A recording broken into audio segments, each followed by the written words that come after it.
Whole sports all plays. Yeah. Whole sports all plays. Whole sports all plays. 365, we making a plays. You talking the game, get you through the days. We're high in the court, the dime in the lane. Variety topics, living the same. All presentation, sports information. Hitting the airways, taking the nation. All sport, all plays, like working your faces. Grace at the field, so tie the laces. Whole sports all plays.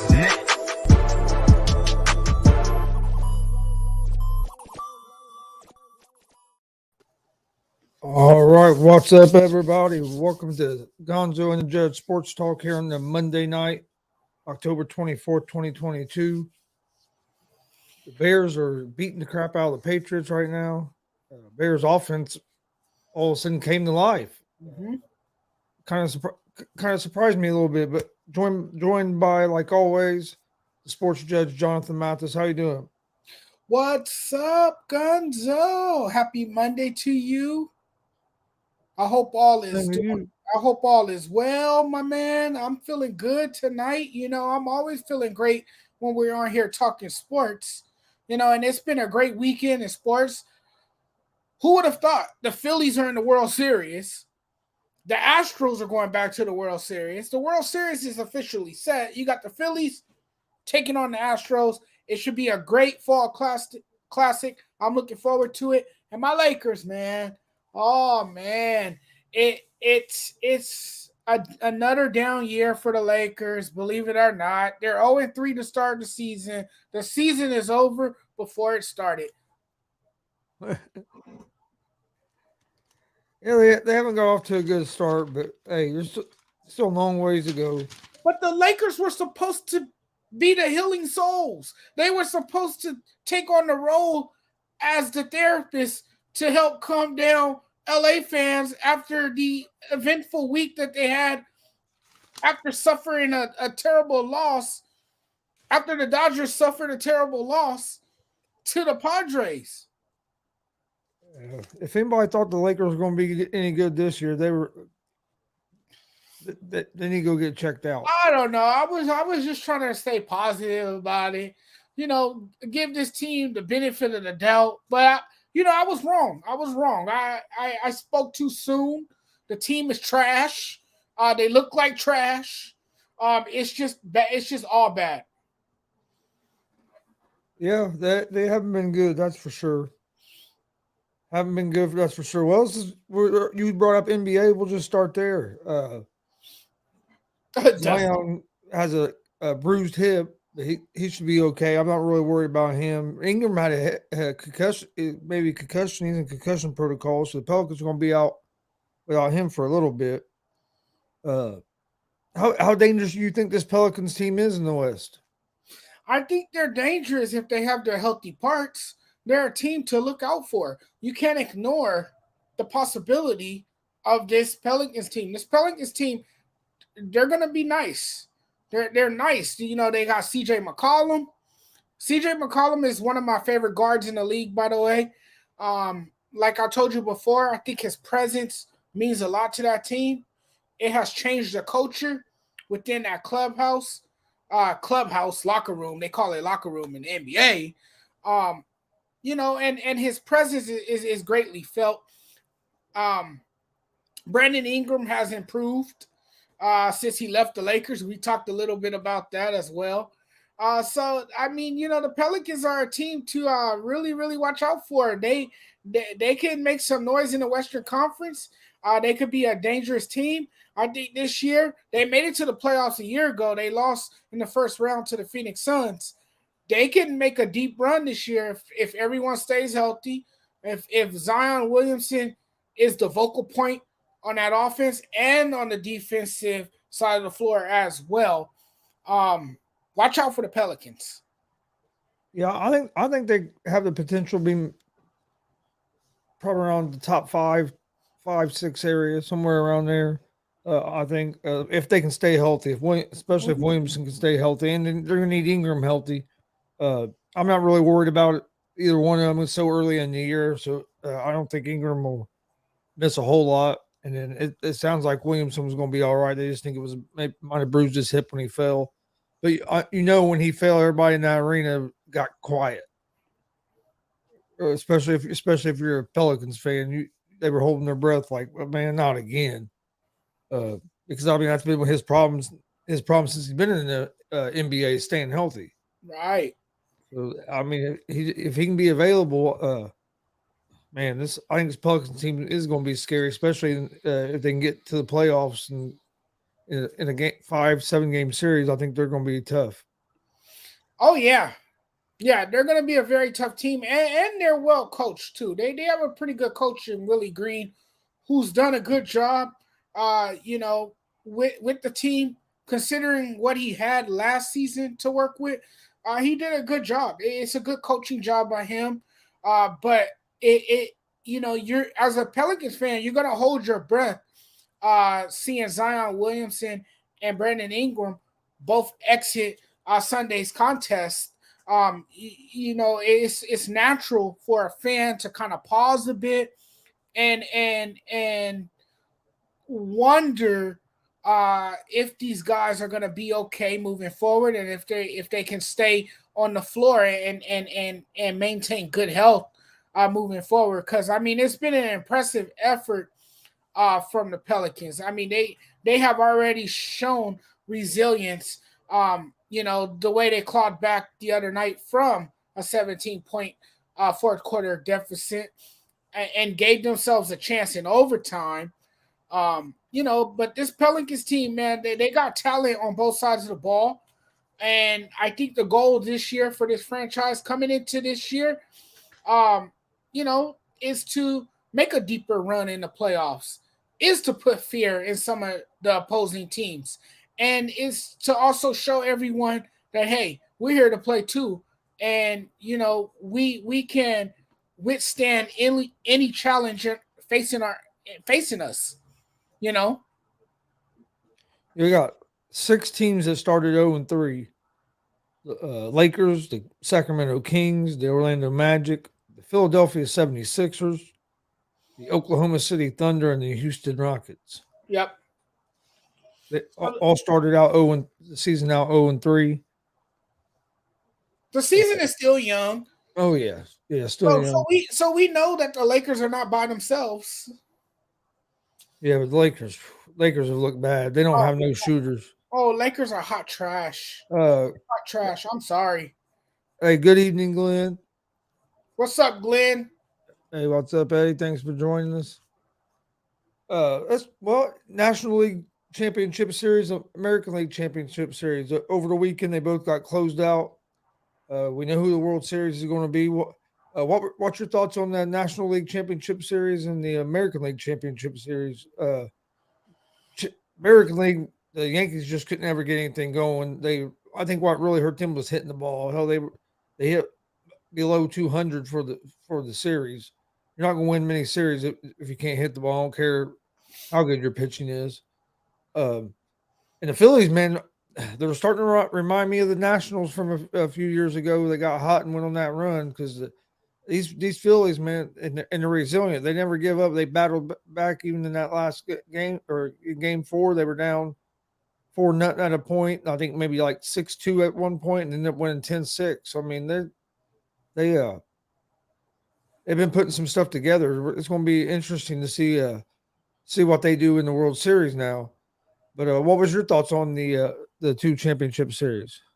I'm glad you mentioned that, because in 2019, the Astros reached the World Series and they played the Nationals in that World Series. This year, they reached the World Series again, and they will face another NL East team, this time the Phillies. And there's a great Philly history with these Phillies. The Phillies showed everyone that they are built for this moment. They showed up, and this is a team that barely fought its way into the playoffs, Chris. This is a team that, wasn't as good to start the season. This is a team that got off to a 22-29 start. They fired their manager, Joe Girardi. They made Thompson the interim manager, and this team has turned it around drastically to get to where they are now. It is incredible. It's unbelievable how this team turned it on at the right time. You know, this is a team that is not supposed to be here, but they're here. They're here, and believe it or not, they're 4 games away from winning the World Series. They clinched their 8th. I think it's their 8th pennant in franchise history. You know, and this offense, you know, when they needed to step up, they stepped up. They got production out of Nick Castellanos. You know, they got production out of Bryce Harper, the guy they made a resident for 14 years after signing him to that massive contract. It's starting to pay off, you know, and I mean, you know, it was one thing after another with this team. You know, this team looked like it was dead in the water. You know, made quite a splash, swim to get to where they are now. And they just was smashing home runs after home runs, scoring runs, piling up runs. Bryce Harper, he has owned the spotlight this October. It's as if this team is riding a red wave into the World Series. It's incredible stuff from this Phillies team. And when the pressure was on them to score, they didn't back down. This lineup continued to play.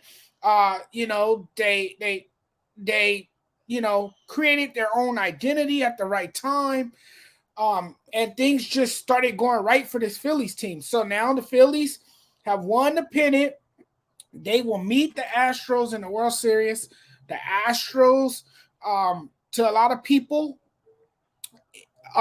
is the most complete team in baseball. You know, they have a deep starting rotation. They have a deep bullpen. They have arms that can, you know, pretty much hold it down for this team, that can protect leads. They have the lineup that can flat out hit. These guys know how to score runs. They like to score runs. They're scary when they're scoring runs. You have the impressive rookie who has had a phenomenal year, Jeremy Pena. You look at what he's done. You look at what Justin Verlander can do on the mound, how he can set the tone to start the series. You look at Alex Bregman, Jordan Alvarez, who is clutch in big moments. So this is going to be a great World Series. It's going to be a great World Series. Both of these teams, I think, coming into this World Series, they match up really well. It's going to be fun to watch. I can't wait to see it. Philly, it's deafening loud in there. The red towels will be swinging at Citizen Bank Park. The bell will be ringing. If home runs are hit, you're going to be able to feel the electricity in the building. You're also going to be able to feel the electricity in Houston as well. And wouldn't it be nice to see Dusty Baker win a World Series title? I know I might be in a minority saying that because a lot of people are not rooting for the Astros. A lot of people don't want to see the Astros win. You know, they're still not over the cheating scandal. They still haven't forgotten about that. You know, that's still in their minds, you know, and I don't think people are going to let it go. But there's only 5 players remaining on the team from 2017. So it's a totally different team. And these group of guys on this team now, you know, besides Jose Altuve, Alex Bregman, Justin Verlander, and Lance McCullers, the other guys completely have nothing to do with this. They just are guilty by association.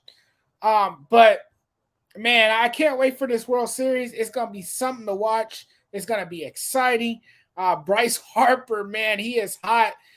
He's playing elite baseball on the biggest stage of his career and had the biggest hit of his career. You know, he showed everyone that he is made for this moment and has delivered in every imaginable way. It is remarkable to see his growth, to see him be the brightest star for this Phillies team, to see him be the catalyst for this offense. Just great stuff by this Phillies team. I'm looking forward to the World Series. Oh yeah, I am too. No, the Phillies are high. Harper is hitting unreal. He's hitting over 400 for the playoffs right now. That's just unbelievable. But the only thing that worries me a little bit is will the Phillies going to lose some of their momentum since the World Series don't start till Friday. You're going to have some days off. But Phillies coming in hitting the ball like they have been, I think they'll have a chance. But it's going to be rough. I mean, the Astros haven't lost a playoff game this season for a reason. I mean, they're a good team. They got deep bullpen. They actually had a harder series in their first series than they did against the Yankees. Seattle played them tougher than what the Yankees did. Yankees couldn't hit the ball. They hit the ball. They were under 200 as a team hitting the ball in the series. You're not going to win series that way. I don't care how good your pitching you have. But I think it's going to be a good matchup. I'm looking forward to it on Friday. I'm hoping the Phillies win because I'm more of a National League guy. And I like Kyle Schwarber. He went to IU, and then Castellanos played for the Reds for a little while, and I like Castellanos. So I'd like to see them two get a ring.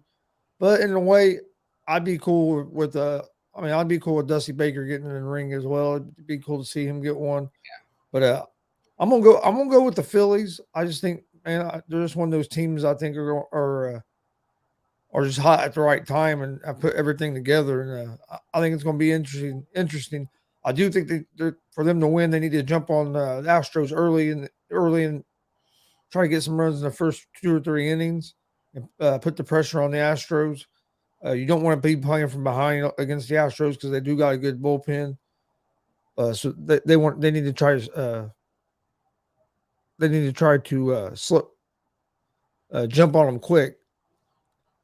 And that's something the Phillies do so well, right? They're aggressive coming out early.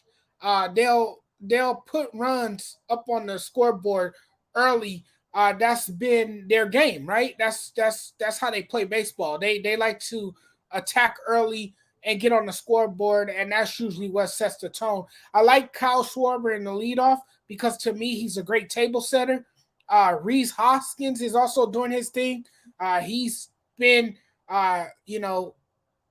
hitting some home runs as well. So this team has really just came together at the right time and has been opportunistic, just getting it done. They're getting it done. Who do you think is going to win the World Series? Oh, it's tough. I like to see the Phillies keep the train rolling. I like to see the Phillies, but like you said, this can have an effect on them. This layoff, not playing again until Friday. And the Astros, man, like I said, they're just a complete team. They have all the pieces to win. They have the hitters, they have the pitchers, they have the arms, they have the bats. I don't know. It's hard for me to choose, but if I have to choose a team, which I do, it would be the Astros. But my heart is telling me to go with the Astros, but deep down inside, I really want the Phillies to win the whole thing. I'm gonna go with the Phillies, but I think it's gonna be a 6 or 7 game series either way. I don't think it's gonna be a quick series at all. I think the game's gonna be fun to watch. Playoffs this year in baseball as a whole have been fun to watch. Been a lot of good games. Not really a whole lot of blowouts. Been a lot more close games than anything. So that's made it nice. We even had an 18 inning game and won the game. So I mean, there's been some good quality competitive baseball being played. So I expect nothing less from the World Series with these two teams. It's going to be fun. Well, the Phillies have they have outperformed every reasonable expectation, so far, and I mean, it's been something amazing. I mean, they beat amazing. They beat two 100-win teams to get to this point. Yeah, and they only won 80 something games, 87 or something like that. Yeah, something like that. They took out the Braves. Yeah, they took out the Braves, the defending champions. Then they took out the upstart Padres. And now they got a chance to win the World Series. Who would have thought, right? Hell, even if your Dodgers got by the Padres, they might not got by. If you would have told me the Phillies were in the World Series, I wouldn't believe you. Well, especially because they got off to a bad start with Girardi as the manager, like Dustin brought up. It was tumultuous. It was tumultuous, but they turned it around, and that's all that matters. It's not how you start; it's how you finish. Yeah. Let's talk a little NFL. Had some big games yesterday. And then we had some news break earlier in the NFL, and you had Monday Night Football tonight. Bears destroyed the Patriots. Patriots started Mac Jones, but with 11 minutes left in the second quarter, they brought in Zappy, and Zappy played the rest of the game. Patriots was down 10-0 when they pulled Jones out of the game. Got up 14-10 with two touchdown drives with Zappy. One was passing, one was rushing by one of the running backs. And then after that, the Bears just turned it on, and the New England's defense couldn't do nothing. They were getting blown off the ball by the offensive line of the Bears, and the Bears rushed for over 200 yards in that game. And you're not going to win many games if you give up 200 yards of rushing. But Bears offense, who have struggled to score points, period, ended up with 33 points. I mean, they Bears put together a good game tonight. It's going to be interesting to see if it was just a flash in the pan game, or if they can start playing more consistent and be able to compete with some of these other teams. Well, let's see if they could build onto this moving forward. This was a great win for them. This was an encouraging win for them. And it was a dominant ground game for the Bears.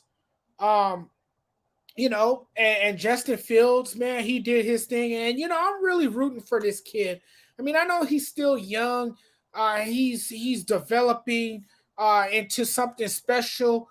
At least Bear fans hope so. But it was a great all-around effort from these Bears tonight, and I mean, you can't take anything away from them. Justin Fields' passing stats at halftime was 9 for 13, 133 yards, 1 touchdown, 1 interception for a 96.0 rating. That's a solid effort, if you ask me. That's good for a guy who is looking to be the staple for this offense, who the Bears expect so much from. That's why they drafted him, right? They want him to be, a part of this culture and this future moving forward. And I mean, the story is what the Bears were doing on the ground. I think Fields had 10 carries, for 74 yards and a score in the first half too. But that's a good. It's a positive sign for great things to come. But let's see if they can sustain it, and if they can do it on a consistent basis. I think that's the bigger question for the Bears. But great win. Overall, great win. Great effort. Everyone played tremendously well. That's my takeaway from the game tonight. Great game for them. Huge win. Yeah, it was a win they needed. Yeah. I was watching some of the highlights here, but they're showing Zappy when he came in the game, throwing a couple of touchdowns, or threw that touchdown, I should say. But we had some other teams struggle. The Bucks lose another game. Tom Brady hasn't looked good. I don't know if this Bucks team is going to be able to turn this season around. One thing that's helping them is that the division's not real good. So if they can start winning some games, they might still have a chance to win that division. But right now, their defense doesn't look good or isn't playing well. Offense isn't playing well. Brady don't look like the same guy. It looks like Father Time's starting to catch up with Brady some. And then you have a running game that just can't get going. So I think the Bucks could be in trouble. You think the Bucks are going to be able to? Tom Brady probably wishes he has stayed home. That he, that he's probably wishing that he retired by now, because Tampa's downward spiral continues with the same problems on both sides of the ball. It's the same problems. And this was a humiliating 21-3 loss to a Panthers team that was 1-5 coming into the game, and a team that just traded arguably their most valuable asset in Christian McCaffrey. It's hard to believe that the Bucks have regressed in such a way that they're suddenly not looking like a Super Bowl team. What is going on?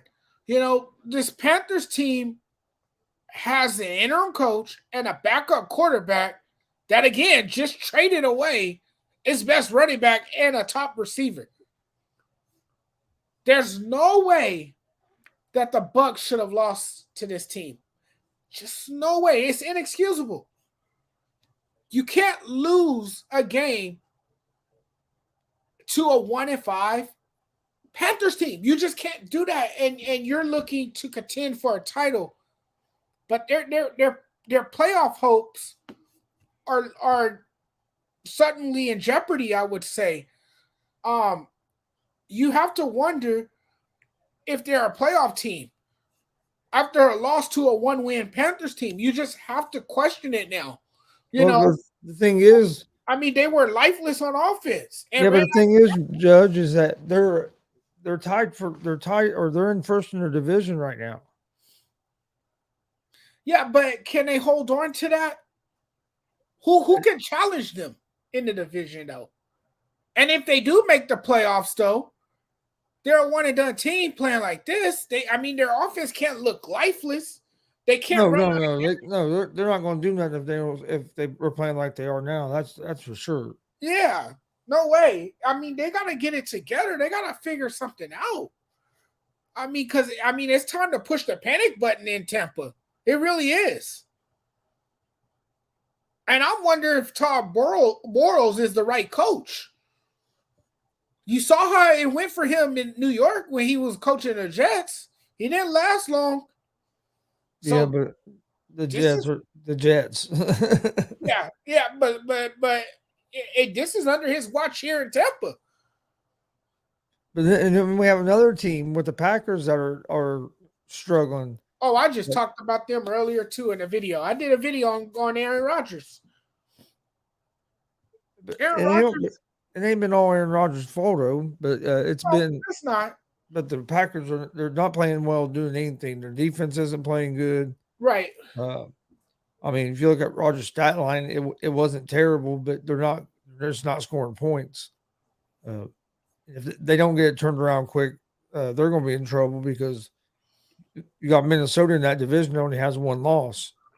Are they capable of turning it around? I think that's a fair question to ask about the Green Bay Packers. They don't see this team doesn't do anything right.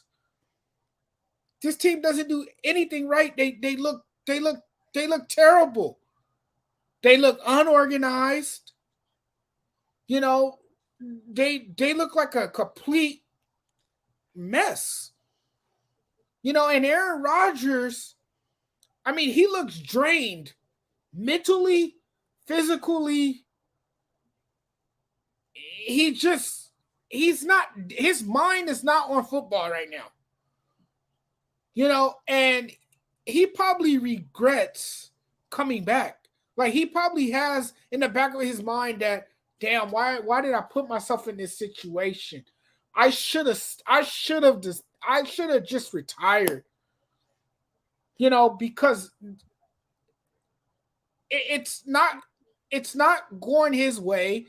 He's not used to losing. He's used to having, you know, at least some weapons around him.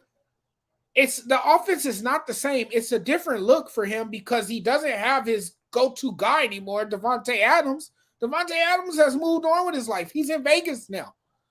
It's a totally different offense. I don't even think Aaron Rodgers believes and trusts in his young receiving corps. I don't think he does. Well, I know we don't because they drop a lot of passes. Of course.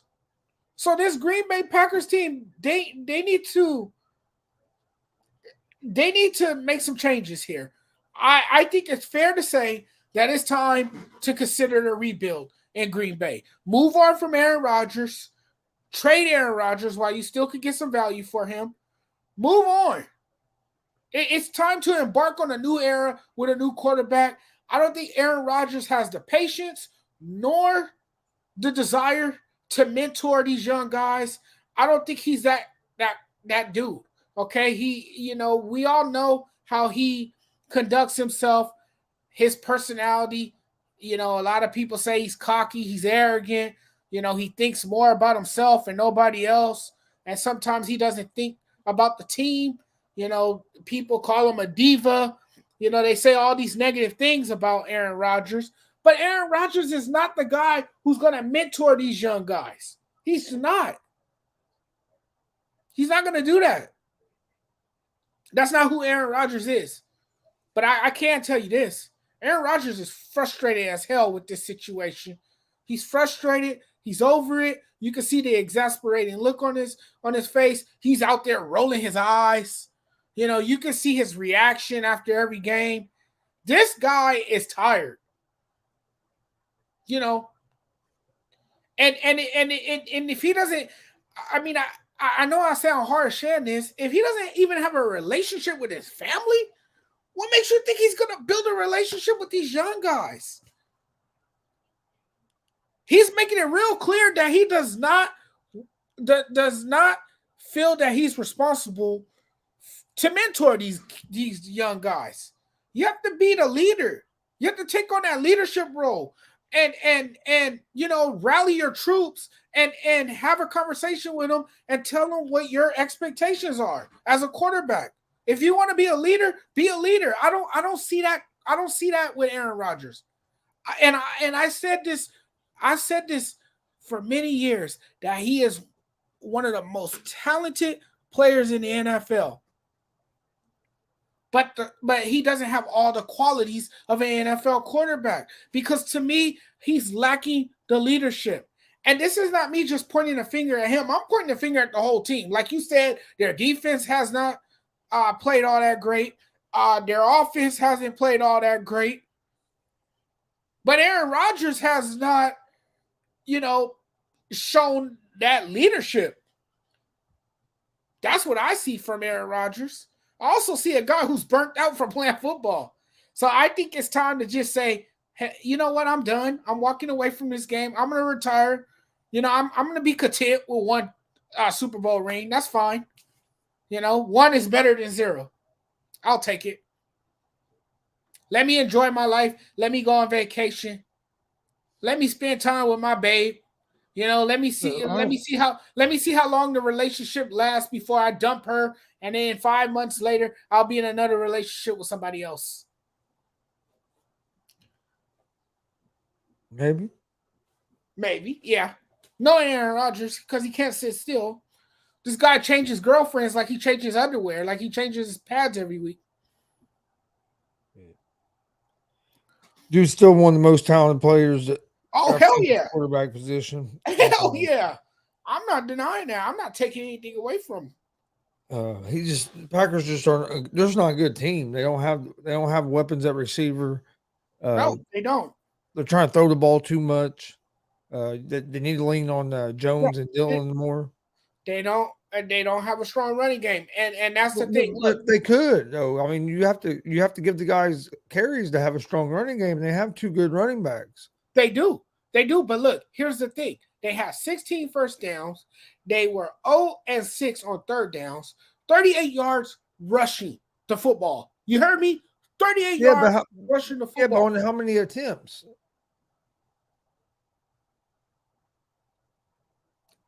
You see what I'm saying? If they only rushed the ball 10 times, I mean, you gotta give them running backs.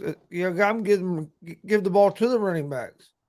Right. And also even if it's in the passing game, because them are your two best playmakers. They're passing the ball too much. They're relying on Aaron Rodgers to just, throw it down the field. And the problem is the receivers can't create separation. Right. And that's a problem too. And look, check this out. Through 3 quarters, Adam Lazard was the only receiver with a catch. What does that tell you? Receivers can't get open. Right. Yeah, it's a problem in Green Bay. It's all bad in Green Bay. Which NFL coach do you think has the hottest seat? Which one do you think might get fired? Oh, that's a no-brainer. Come on, Nathaniel Hackett, man. The dude's puzzling decision making and his play calling, man. It's a fireable offense. It really is. I think this dude's days are numbered as a head coach, and quite frankly, I think he's a one and done coach. I think his time is almost up in Denver. Denver looks bad. Denver wasn't supposed to be this bad. They were supposed to at least have a chance to contend for the wild card, if nothing else, after bringing in a veteran quarterback like Russell Wilson, who looks like Russell Westbrook. Yeah, I don't know if Hackett's going to make the whole season or not. If McDaniels don't start playing better, I can see him being gone before the end of the season. He's another one. He's definitely on the hot seat. Shouldn't have been hired in the first place. With the Colts, the Colts, I think Reich's on the hot seat, but I think he'll probably make it to the end of the season. Yeah. We'll see how this goes with the Colts. Are going to start Sam Ellinger now at quarterback. Here we go. Mention Matt Ryan. I mean, they're desperate. It's like they're desperate for a guy that can lead them to a victory. Well, I think Ellinger. I think with Ellinger, you got to see what you have. I mean, this will be the third season he's been on your team. He's never took a snap in the regular season. Or is it that Frank Reich feels like he's coaching for his job now? Well, I mean, no, Reich has to think he's coaching for his job. But I think what probably happened is, I think it might have came from Irsay to change quarterbacks. So I think Irsay is frustrated with how the team's going. But then it came out that Ryan's hurt, but they're saying that Ryan's injury had no bearing on this. They were going to do this anyway. I thought it might happen later in the season. I didn't think it would happen this early in the season. I thought it might happen later in the season if they were out of contention.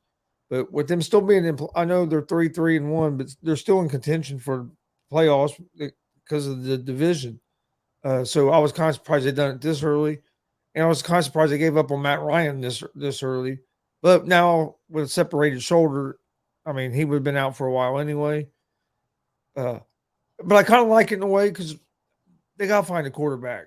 And so you might as well see if you think Ellinger's going to be your guy or not. And then if not, then you got to figure out something for next season. But at least you'll know.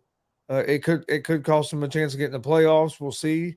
Or it could create a spark and the offense could get going. Offense can't be much worse than what it's been. Colts are averaging just under 13 points a game. You're not going to win many games in the NFL scoring 13 points. I mean, they had chances to win that game yesterday. Defense didn't give up a touchdown. Only touchdown scored by the Titans was off the pick six that Matt Ryan threw in the first half.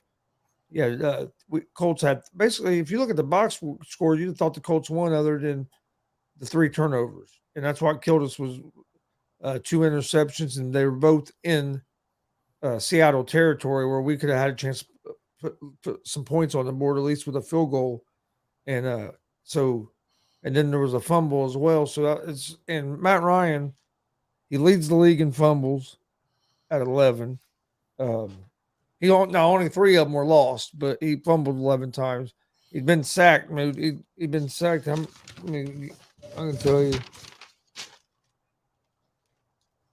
I didn't write down. Oh yeah, he's been sacked 24 times already this season. He had 9 touchdowns, 9 interceptions. He has a 68% completion. So he's taking a beating. Oh yeah, he's been taking a beating, and that's what kind of worries me a little bit about going with a young rookie that hasn't ever took a snap in the NFL. But Sam Ellinger isn't no slouch either. I mean, it's not like, I mean, this dude threw for over 11,000 yards in college. He had a career 124 QB rating in college. So I mean, the dude isn't no slouch. So he's more athletic than Ryan. He'll be able to move. He can use his legs. So we'll see. We'll see if that helps our offensive line some too, with him being a little bit more mobile. But it's going to be interesting though. I'm excited about Sunday to see what he looks like. Right. So I mean, it's going to be interesting. Then we did have a quarterback make a return this week as Dak Prescott made his return on the field. Had an okay outing. I mean, I wouldn't say it was great, but it wasn't bad. He threw for 207 yards, 1 touchdown, was sacked twice. I mean, the Cowboys are a good team. I just worry that they're going to start throwing the ball too much again. But they did a pretty good job balancing it out yesterday. If they can stay like that, I think they'll be okay. But they're going to have to they can't give up on the running game just because they got Dak back. Yeah, the Cowboys, what they did so well, they produced 5 takeaways in the game. And that's what's been driving them all year is their defense, right? This Cowboys team has been riding on its defense for much of the year. The defense has made this team look good. It has made the offense look better. It has taken a lot of pressure off of the offense. So again, the Cowboys defense is huge for them. The defense has been excellent in almost every regard. It was at just 7 takeaways entering Sunday's action. But they're on pace of about 20 takeaways this season. Given that the league average is around 22 and the Cowboys last year had 34, it seems like they can have a lot more takeaways this year. But it's been week after week dominance from the defense. And as you said, Dak Prescott got back into a rhythm a bit. I will say he had a decent outing, considering against the team he played against. Let's see how he does against a team that's contending. I would like to see how he plays against a team like the Eagles. That's what I want to see. How he matches up against the Philadelphia Eagles and that defense. I think that's what everyone wants to see. This was against a Detroit team. And, for a while there, man, they were able to barely they looked like they were barely holding on to a lead against the Detroit Lions. The Detroit Lions are beat up. As you know, they're dealing with injuries. the entire first half was kind of frustrating from both sides, really, from Detroit and Dallas. Dallas went into halftime with a small and relatively uh, uh, uh, harmless lead. Deficit. I said lead deficit against Detroit. They trailed 6-3 at the half. So I mean, yeah, it could have been an all around better performance from the Cowboys, but hey, they still won the game. I guess that's all that matters. But the Lions, were depleted. They didn't have Brown. There's just a lot of guys missing on that Detroit offense and defense. But man, Dallas again came away with a win. Got the takeaways they needed. They also got 5 sacks in the game. 4 of those sacks were in the second half when they, started putting more pressure on the Lions, it seemed. And then, of course, you had Dak Prescott back this weekend. So, yeah, Dallas Cowboys continue to look good after that loss last week against the Eagles. What about the New York Giants? 5-1 on the season. I don't think anybody expected that. They're playing good defense. The run Saquon Barkley's been out running out of his mind. It's going to be interesting to see how they finish. Let me ask you something. How is a 6-1 team an underdog? I mean, they may not be the most talented team in the league, and I think that's why they're considered an underdog, because they're not the most talented team in the league. But they're second in the NFC East. They have a 6-1 record. They have one of the best running backs in the league in Saquon Barkley. Obviously, their head coach has done a great job turning things around. Daniel Jones just keeps winning for the Giants. So, I mean, when are we going to finally show some respect and give this Giants team applause for the way they have played this season so far? They look really, really good. Yeah, I think them not having a better receiving core might end up biting them in the ass later on in the season. I do still think that they will make the playoffs and that they're going to have a pretty good record. I just think when they get in the playoffs, that receiving core could hurt them some on the offensive side of the ball. But defensively, man, they've been playing well. Saquon, like I said, has been playing out of his mind, and then I think it's just going to come down to if Daniel Jones can make enough plays and if a receiver steps up, because they don't have a great receiving core, so it's going to be interesting. Well, I mean, more impressive was Daniel Jones completing 19 of 30 of his 30 passes for 202 yards and 1 touchdown, no interceptions. I mean, he had a clean game. He didn't have any. That's the thing, though. So far with Dable's been able to get him to cut down them turnovers because Dable is helping with his growth and development. But it's going to be interesting to see what they do at the end of the season, because they didn't pick up his 5th-year option. So it's going to be interesting to see if they decide to keep him and think that he's going to be turned into the guy they want, or if they're going to move on from him. Yeah, and you're right. A big reason for the change in his fortunes has been his ability to curtail turnovers. Because he used to turn over the ball quite a bit. But he's not. He's taking care of the football. And they're getting it done in the red zone too as well. So, I mean, he used to throw a lot of red zone interceptions as well. Yep. All right, you got anything that we missed or before we get out of here? I think we covered it all, man. I think we had a great show tonight. Great conversation. Yeah, we'll be back on Wednesday. We'll talk a lot more.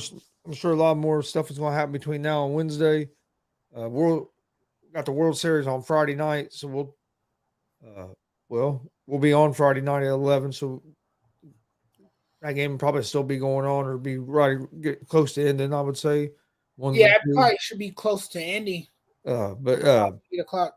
We appreciate everybody watching. Please hit that subscribe button on YouTube at Gonzo Sports Room and at the All Sports All Plays Network.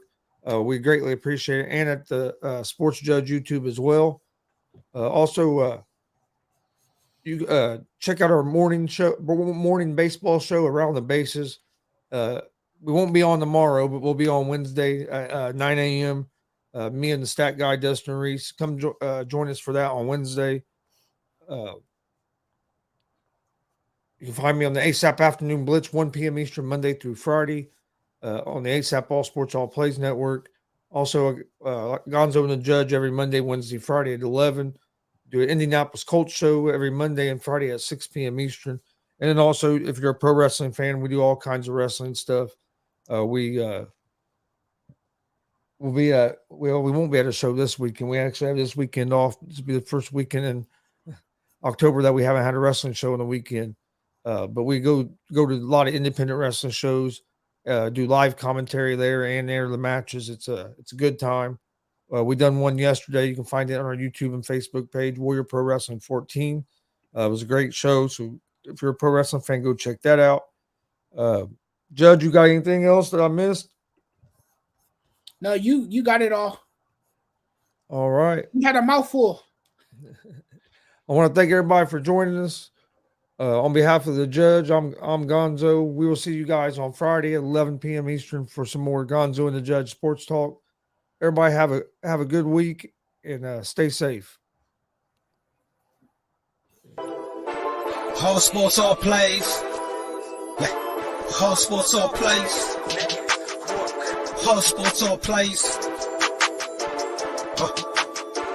365, we making a plays. You talking the game, get you to the days. We're high in the court, the dime in the lane. Variety topics, living the same. All presentation, sports information. Hitting the airways, taking the nation. All sport, all plays, like working your faces. Grace at the field, so tie the laces. All sports, all plays.